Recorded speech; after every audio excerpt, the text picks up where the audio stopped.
ലോക്സഭാ തെരഞ്ഞെടുപ്പ് പ്രചാരണ വേളകൾ ആരംഭിച്ചതു മുതൽ തന്നെ പ്രധാനമന്ത്രി നരേന്ദ്രമോദിയുടെ പല പ്രസ്താവനകളും നമ്മൾ കേട്ടതാണ്. മുസ്ലിം സമുദായത്തെ ഒന്നടങ്കം അപമാനിതരാക്കുന്ന വ്യത്യസ്ത അഭിപ്രായങ്ങൾ അദ്ദേഹം രാജ്യത്തെ അറിയിച്ചു. അതൊക്കെ മാധ്യമങ്ങളുടെ തെറ്റായ വ്യാഖ്യാനമായി ചിത്രീകരിച്ച് അദ്ദേഹം പിന്നീട് തിരുത്തുകയും ചെയ്തു.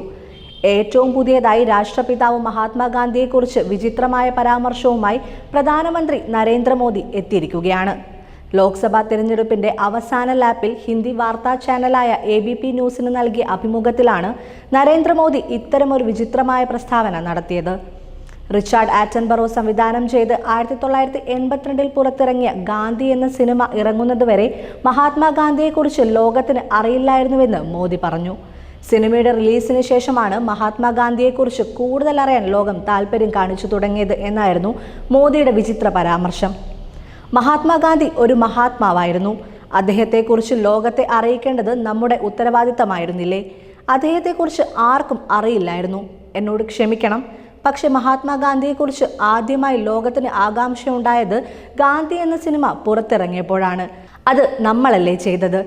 അഭിമുഖത്തിൽ നരേന്ദ്രമോദിയുടെ വാക്കുകൾ ഇങ്ങനെയായിരുന്നു. പ്രധാനമന്ത്രി നരേന്ദ്രമോദി പരാമർശിച്ചത് റിച്ചാർഡ് ആറ്റൻബറോയുടെ ഗാന്ധി എന്ന ചിത്രമാണ്. ഹോളിവുഡ് നടൻ ബെൻ കിങ്സ്ലിയാണ് ഗാന്ധിയായി സിനിമയിൽ അഭിനയിച്ചത്.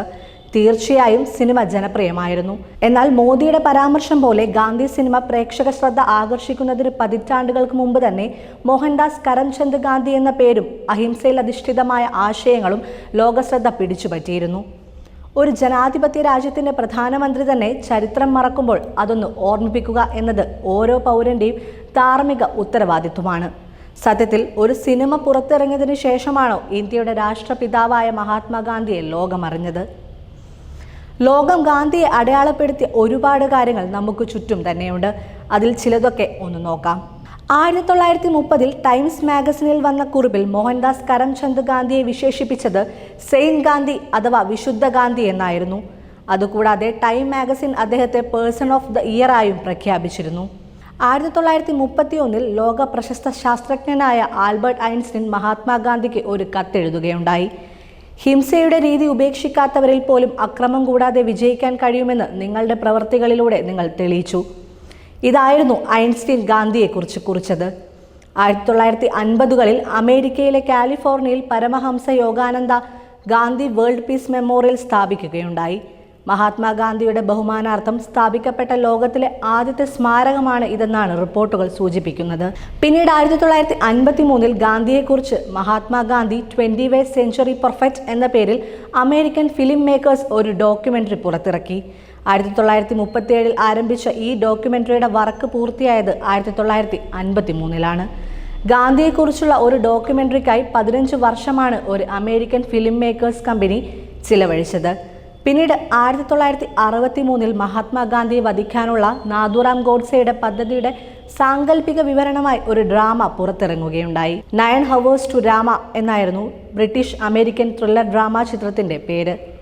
1968 ഗാന്ധിയുടെ ജീവിതത്തെ ആസ്പദമാക്കി മഹാത്മാ ലൈഫ് ഓഫ് ഗാന്ധി 1869, 1948 എന്ന ഡോക്യുമെന്ററിയും പുറത്തിറങ്ങി. അതും കഴിഞ്ഞാണ് റിച്ചാർഡ് ആറ്റൻബറോയുടെ ഗാന്ധി എന്ന സിനിമ റിലീസ് ചെയ്യുന്നത്. ദക്ഷിണാഫ്രിക്കൻ പ്രധാനമന്ത്രി നെൽസൺ മണ്ടേല അദ്ദേഹത്തിന്റെ സേക്രഡ് വാരിയർ എന്ന ഉപന്യാസത്തിൽ മഹാത്മാഗാന്ധിയെക്കുറിച്ച് പറയുന്ന വാക്കുകൾ ഇങ്ങനെയായിരുന്നു. അദ്ദേഹം ഒരു സാധാരണ നേതാവായിരുന്നില്ല, ദൈവികാംശമുള്ള നേതാവാണെന്നാണ് ചിലരെങ്കിലും വിശ്വസിക്കുന്നത്. അവരോടൊപ്പം അത് വിശ്വസിക്കാതിരിക്കാൻ പ്രയാസമാണെന്നായിരുന്നു മണ്ടേലയുടെ വാക്കുകൾ. രാജ്യത്തെ വംശീയ വർണ്ണ വിവേചനം അവസാനിപ്പിക്കാൻ ഇന്ത്യയിൽ ഗാന്ധി നടത്തിയ പ്രസ്ഥാനത്തിൽ നിന്ന് പ്രചോദനം ഉൾക്കൊണ്ടാണ് നെൽസൺ മണ്ടേല ഉപന്യാസത്തിൽ ഇങ്ങനെ കുറിച്ചത്. അങ്ങനെ ലോകം ഗാന്ധിയെ അറിഞ്ഞതിന് കാലം തന്നെ നമുക്ക് മുന്നിൽ തുറന്നുവെച്ച ഒരുപാട് വസ്തുതകളുണ്ട്.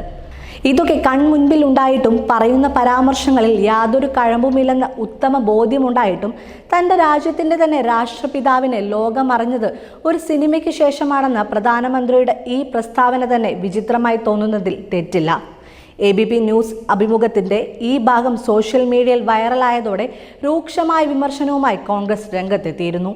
മോദി മഹാത്മാഗാന്ധിയുടെ പാരമ്പര്യത്തെ തകർക്കുകയാണെന്നാണ് മുതിർന്ന കോൺഗ്രസ് നേതാവ് ജയറാം രമേശ് എക്സിൽ കുറിച്ചത്. 1982 മുമ്പ് മഹാത്മാഗാന്ധിയെ അറിയാതിരുന്ന ഒരു ലോകത്താണ് സ്ഥാനമൊഴിയാൻ പോകുന്ന നമ്മുടെ പ്രധാനമന്ത്രി ജീവിക്കുന്നത്. ഗാന്ധിജിയുടെ പാരമ്പര്യം ആരെങ്കിലും തകർത്തിട്ടുണ്ടെങ്കിൽ അത് സ്ഥാനമൊഴിയാൻ പോകുന്ന പ്രധാനമന്ത്രിയാണ്, അദ്ദേഹത്തിൻ്റെ സർക്കാരാണ്. വാരണാസിയിലും ഡൽഹിയിലും അഹമ്മദാബാദിലുമുള്ള ഗാന്ധിയൻ സ്ഥാപനങ്ങൾ നശിപ്പിച്ചത്. ജയറാം രമേശ് പറയുകയുണ്ടായി.